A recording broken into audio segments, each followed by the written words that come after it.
नमो नमः संस्कृतानुरागी एवं प्यारे विद्यार्थियों। आज जो 3 बचे हुए कारक थे उनके बारे में चर्चा करते हैं। अपादान कारक, संबंध, अधिकरण। संबंध वैसे मुख्य कारक नहीं है, लेकिन षष्ठी विभक्ति का होने के कारण इसकी भी हम चर्चा करेंगे। आइए सबसे पहले अपादान कारक के बारे में चर्चा करते हैं। ध्रुवमपाय पादानम, अर्थात दो वस्तु में जब अलगाव होता है और उस अलगाव में एक वस्तु जो स्थिर रहती है उसे ध्रुव वस्तु कहते हैं, और वह ध्रुव वस्तु अपादान कारक मानी जाती है। और अपादान कारक में पंचमी विभक्ति होती है। उसके रूप अकारांत पुल्लिंग में चलते हैं रामात, रामाभ्याम, रामेभ्य, और स्त्रीलिंग में चलते हैं रमायाः, रमाभ्याम, रमाभ्य। अब जैसे पेड़ से पत्ता गिरता है, पेड़ और पत्ता दोनों एक थे, दोनों में अलगाव होता है, पेड़ स्थिर रहता है, पत्ता अलग हो जाता है, पेड़ में पंचमी विभक्ति होगी। पेड़ ध्रुव होने के कारण से अपादान कारक हो गया और वाक्य बनेगा वृक्षात् पत्रम पतति। सामान्य नियम बताते हैं, इसलिए इनके बारे में और विस्तृत चर्चा हम और कभी करेंगे। लेकिन सामान्य नियम, इस नियम के कारण आपको संस्कृत में रुचि हो, संस्कृत में प्रवेश लेने के लिए आपको एक अवसर मिले, और थोड़े थोड़े शब्द रूपों को भी हम इस बहाने याद कर लेंगे।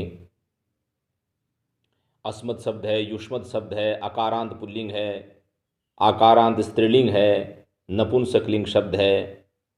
ऐसे 5-7 शब्दों को आप थोड़ा याद कर लेंगे तो आपको पता लग जाएगा कि शब्द रूप ऐसे चलते हैं, उनका ये सब अर्थ होता है। और ये जो चिन्ह आपने शुरुआत में पढ़े थे, कर्ता ने कर्म को कर्ण से, उसके आधार पर आप छोटे छोटे संस्कृत के वाक्य बनाने प्रारंभ कर देंगे। फिर इनकी उपपद विभक्तियाँ, इनका विस्तृत ज्ञान आप लोग सीखोगे तो आप में जिज्ञासा भी उत्पन्न हो जाएगी और आगे से आगे सीखने में भी आपकी रुचि उत्पन्न हो जाएगी। दूसरा जो संबंध कारक है, हालांकि सीधा क्रिया के साथ इसका संबंध नहीं होने के कारण इसे मुख्य कारक नहीं मानते हैं, लेकिन षष्ठी विभक्ति है। संबंध क्या है? स्वस्वामी भाव संबंध, अर्थात अपना और अपनत्व का जो भाव है उसको कहते हैं संबंध। जैसे मेरा घर, मम गृहम, तुम्हारी पुस्तक, तव पुस्तकम, राम का भाई, रामस्य भ्राता, सीता की बहिन, सीतायाः भगिनी, हमारा देश, अस्माकं देशः इत्यादि। ये जो रा, रे, री, का, के, की, ऐसे जो चिन्ह होते हैं वो संबंध के होते हैं, उनमें षष्ठी विभक्ति होती है। इनका क्रिया के साथ सीधा जुड़ाव नहीं होता है, इसलिए इसे संस्कृत के जो 6 कारक हैं उनमें इसकी गणना नहीं होती है। अंतिम कारक है अधिकरण कारक। अधिकरण कारक में सप्तमी विभक्ति होती है। आधार को अधिकरण कहते हैं। अब आधार क्या है? आधार को 3 प्रकार का माना गया है। आधार एक होता है औपश्लेषिक आधार, अर्थात संयोग संबंध का आधार। जैसे आसन पर बैठता है तो आसने उपविशति, ये संयोग संबंध वाला आधार है, जिसको कहते हैं औपश्लेषिक संबंध, औपश्लेषिक आधार। एक होता है वैषयिक आधार, किसी विषय से संबंधित आधार। जैसे मोक्षे इच्छा अस्ति, मोक्ष में इच्छा है तो मोक्ष एक विषय हो गया, वो विषय वाला आधार हो गया। और तीसरा आधार होता है अभिव्यापक आधार। व्यापक रूप में, विस्तृत रूप में, जैसे सर्वस्मिन आत्मा अस्ति, तिलेषु तेलम। तो इस प्रकार का जो आधार है उसमें अधिकरण कारक माना जाता है, और अधिकरण कारक में सप्तमी विभक्ति होती है। जैसे छोटे छोटे वाक्य बनाएं, राम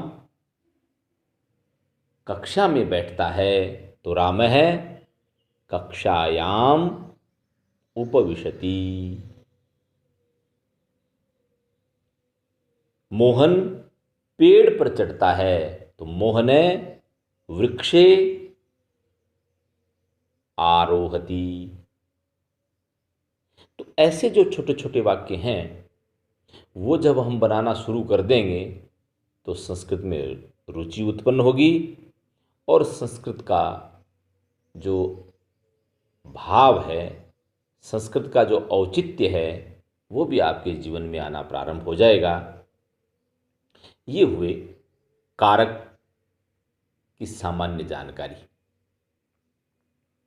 अब हम चलते हैं इनके रूप। आज दो रूप बताएं आपको, एक तो अस्मत् शब्द के रूप और एक युष्मत् शब्द के रूप।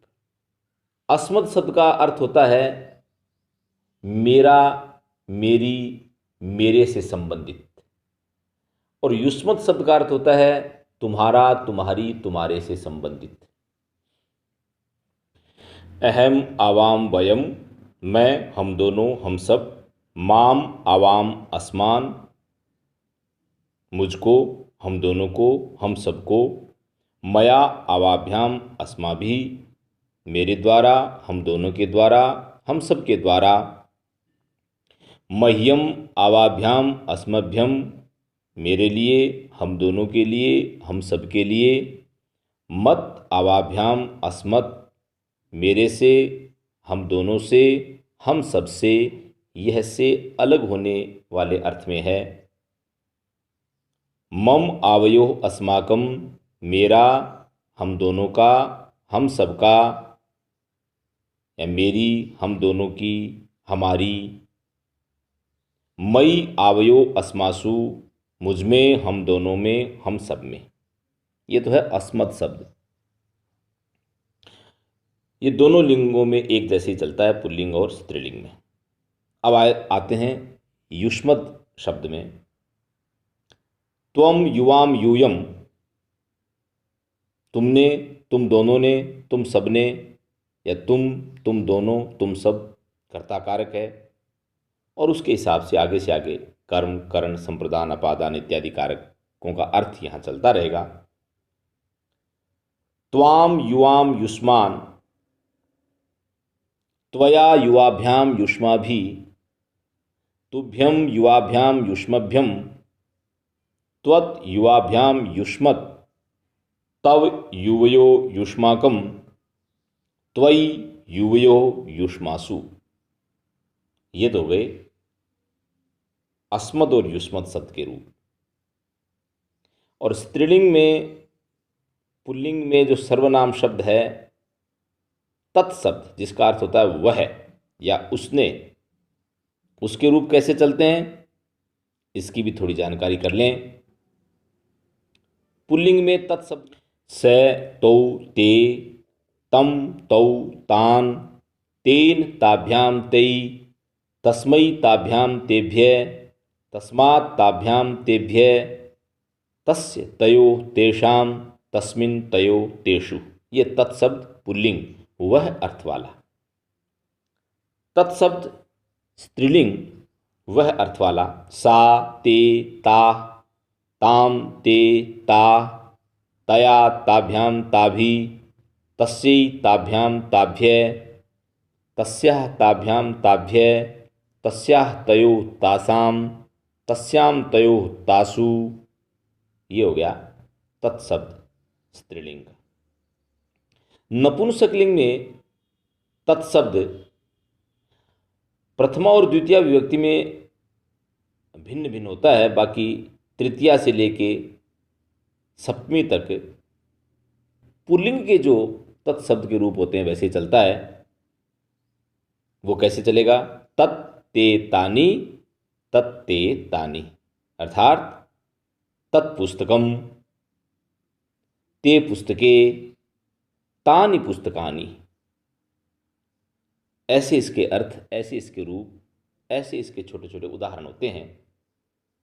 ये तत्शब्द के, अस्मत् शब्द के और युष्मत् शब्द के रूप आप लोगों को बताया। यह है कारक की सामान्य जानकारी। आप इन्हीं शब्दों के माध्यम से इन्हें याद भी करेंगे और इनसे छोटे छोटे वाक्य भी बनाएंगे। आप लोग संस्कृतानुरागी हों, संस्कृत में आपकी रुचि हो, इसी मंगल कामना के साथ जय तु संस्कृतम।